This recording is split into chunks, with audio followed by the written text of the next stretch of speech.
વાવથરા જિલ્લાના ભાભર તાલુકાના બુરેઠા ગામે થોડા દિવસો અગાઉ બનેલી દાદી સાસુની કરપીણ હત્યાના કેસમાં ફરાર આરોપીને ભાભર પોલીસે ઝડપી પાડતા સમગ્ર વિસ્તારમાં ચકચાર મચી ગઈ છે.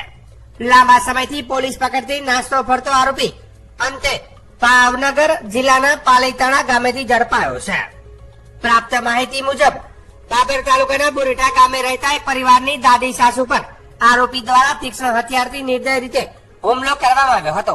લોખંડની પાઇપ તેમજ ધોકા જેવા હથિયારો વડે હુમલો કરી વૃદ્ધાની હત્યા કરવામાં આવી હતી.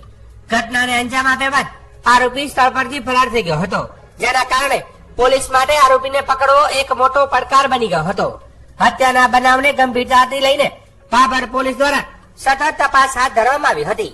આરોપી ઠાકોર મુકેશભાઈ રામભાઈ, ઉંમર અંદાજે 22 વર્ષ, રહે સામલા વડાના વાડો, છેલ્લા કેટલાય સમયથી પોલીસની નજરથી દૂર ભાગતો ફરતો હતો.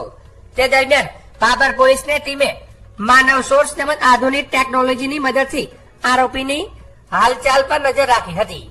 આજરોજ મળેલી ચોક્કસ માહિતીના આધારે ભાભર પોલીસની ટીમે ભાવનગર જિલ્લાના પાલીતાણા ગામે દરોડો પાડી આરોપીને દબોચી લીધો હતો. આરોપીને પકડીને તરત જ ભાભર પોલીસ સ્ટેશન ખાતે લાવવામાં આવ્યો હતો, જ્યાં તેની કડક પૂછપરછ હાથ ધરવામાં આવી છે. હાલમાં ભાભર પોલીસે આરોપીને જેલના સળિયા પાછળ ધકેલી વધુ તપાસ શરૂ કરી છે.